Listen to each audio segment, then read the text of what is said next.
नमस्कार दोस्तों। आज हम एक ऐसी कहानी और उसके डीप मीनिंग का विश्लेषण करने जा रहे हैं जो ना तो कोई बड़ी ऐतिहासिक घटना है और ना ही कोई कॉम्प्लेक्स साइंस। ये कुछ ऐसी चीज है जो हर रोज, लिटरली हर रोज हमारे और आपके घरों में घटती है, लेकिन हम इसको कंप्लीटली अनदेखा कर देते हैं। आज की इस चर्चा में हम बात करेंगे चुपचाप दिए गए बलिदान की।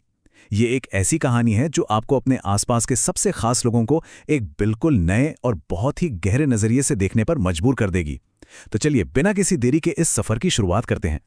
अब यहाँ सबसे बड़ा और सबसे सोचने वाला सवाल ये उठता है कि क्या हमने उन्हें सच में समझा है। सोचिए इस बारे में। जब हम अपनी रोजमर्रा की लाइफ, अपने काम, पढ़ाई और दोस्तों के बीच इतने ज्यादा बिजी होते हैं ना, तो क्या हम उन लोगों को नोटिस भी करते हैं जो बिना रोके हमारी इन्हीं जिंदगियों को इतना स्मूथ और आसान बनाने में लगे रहते हैं। मैं बात कर रहा हूं हमारे पेरेंट्स की। हम सालों तक उनके आसपास बड़े जरूर होते हैं, उनकी छांव में रहते हैं, पर क्या उनका वो साइलेंट स्ट्रगल, उनका वो अनकहा संघर्ष हमने कभी महसूस किया है? आज के इस एक्सप्लेनर में जिस सोर्स मटेरियल को हम ब्रेक डाउन कर रहे हैं वो रोहित नाम के एक टिपिकल स्टूडेंट की स्टोरी है, और अचानक इस सच्चाई को रियलाइज करने की उसकी ये भावुक यात्रा ऑनेस्टली बहुत ही टचिंग है।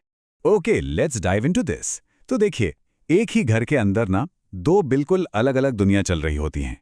एक तरफ है रोहित की दुनिया, एक बिल्कुल आम बेफिक्र विद्यार्थी, सुबह स्कूल जाना, दोस्तों के साथ हंसी मजाक करना और घर आकर बस अपने मोबाइल फोन में खोए रहना। उसकी दुनिया बेसिकली बस यहीं तक सीमित थी। उसका पूरा फोकस सिर्फ अपनी लाइफ और अपने कंफर्ट पर था।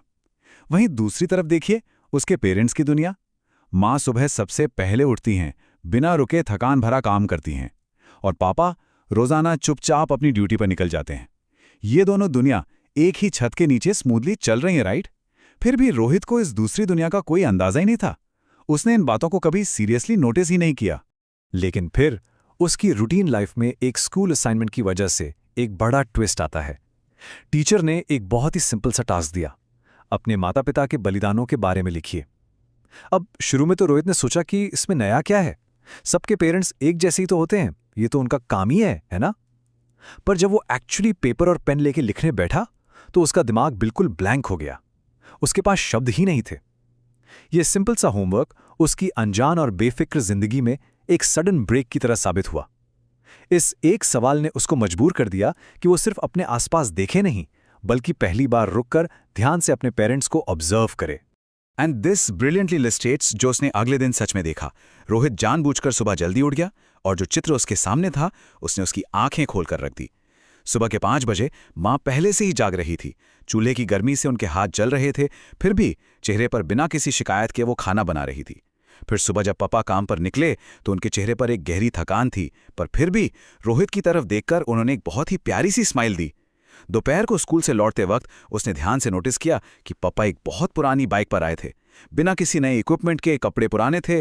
रोहित शायद अपनी जिंदगी में पहली बार इन खामोश बलिदानों को इतने करीब से, इतनी गहराई से देख रहा था। उस दोपहर एक ऐसी कॉन्वर्सेशन हुई जिसने रोहित को पूरी तरह झंझोड़ कर रख दिया। जब उसने आखिरकार हिम्मत जुटाकर अपने पापा से पूछ ही लिया कि पापा, आप नए कपड़े क्यों नहीं लेते, तो इसके जवाब में पापा ने बस थोड़ा सा मुस्कुराते हुए कहा, बेटा अभी तुम्हारी फीस और बुक्स इंपॉर्टेंट हैं, बस। ये सुनने में एक बहुत ही साधारण सा वाक्य लगता है, लेकिन इस एक लाइन ने रोहित की पूरी दुनिया हिला दी। एक पिता जो अपनी छोटी छोटी जरूरतों को, अपनी खुशियों को खुशी खुशी भुला रहा है, सिर्फ इसलिए ताकि उसके बेटे की पढ़ाई में कोई कमी ना आए। ये आम से शब्द किसी भी बड़े भाषण से लाख गुना ज्यादा असरदार थे और सीधे रोहित के दिल में उतर गए।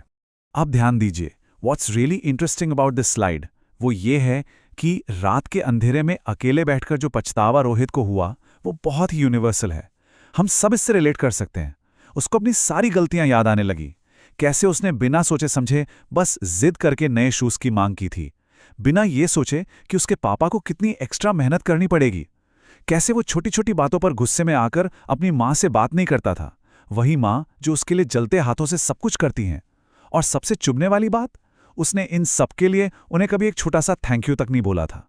इन यादों ने आखिरकार उसके अंदर की उस बेफिक्री को तोड़ दिया और उसकी आंखों से रुक रुक कर आंसू बहने लगे। लेकिन जानते हैं सबसे अच्छी बात क्या है? ये कहानी सिर्फ दुख और पछतावे पर खत्म नहीं होती, बिल्कुल नहीं। अगली सुबह एक नई और उम्मीद भरी शुरुआत लेकर आई। रोहित ने अगले दिन एक्चुअली एक्शन लिया। वो चुपचाप अपनी माँ के पास गया और पूरे दिल से बोला, माँ थैंक यू और सॉरी, उसकी माँ पहले एक पल के लिए हैरान हुई, पर फिर प्यार से मुस्कुरा दी।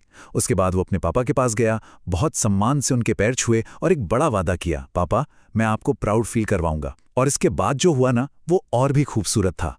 पापा ने शब्दों में कुछ नहीं कहा, उन्होंने बस अपना हाथ रोहित के सर पर रख दिया।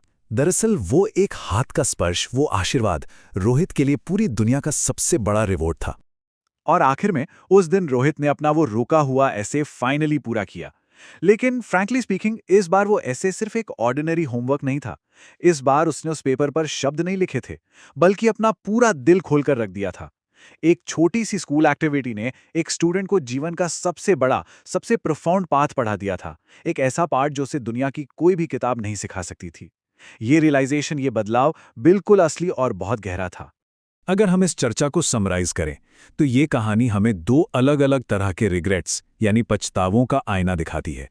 एक तरफ वो रिग्रेट है जो हमें तब होता है जब हम आमतौर पर जिंदगी में कुछ मटीरियल चीजें हासिल नहीं कर पाते या अपने करियर में कुछ पा नहीं पाते। हम अक्सर इसका काफी शोक मनाते हैं। लेकिन देखिए, इससे कहीं ज्यादा बड़ा और भारी रिग्रेट वो होता है जब हम ये रियलाइज करते हैं कि हमने उन लोगों को कभी समझा ही नहीं जिन्होंने बिना कुछ मांगे अपना सब कुछ हम पर न्यौछावर कर दिया। असली समझदारी इसी बात में है कि हम उस वक्त की कीमत समझें और उस पछतावे से बचें जो बाद में उन लोगों के लिए होता है जो हमारे आसपास चुपचाप हमारी लाइफ बना रहे हैं। और यही हमें इस एक्सप्लेनर के आखिरी और सबसे जरूरी सवाल पर लाता है। पेरेंट्स का सैक्रिफाइस समझने में वक्त जरूर लग सकता है, पर क्या आभार जताने में यानी ग्रैटिट्यूड एक्सप्रेस करने में कभी देर होती है? देखिए, रोहित को समझने में पूरी जिंदगी का एक बड़ा हिस्सा लग गया, पर जब वो समझा, उसने एक पल की भी देरी नहीं की अपना प्यार दिखाने में। सोचिए, क्या हमारी और आपकी जिंदगी में भी कोई ऐसा है जिसके अनकहे बलिदानों के लिए हमने अभी तक शुक्रिया अदा नहीं किया है? हो सकता है वो हमारे पेरेंट्स हों या कोई और खास दोस्त या मेंटर। याद रखिए, दिल से बोला गया एक सिंपल थैंक यू कहने के लिए कभी भी देर नहीं होती। इस गहरे विषय पर हमारे साथ इस सफर का हिस्सा बनने के लिए धन्यवाद। जाइए और आज ही किसी ऐसे इंसान को शुक्रिया कहिए जिसने चुपचाप आपके लिए बहुत कुछ किया है।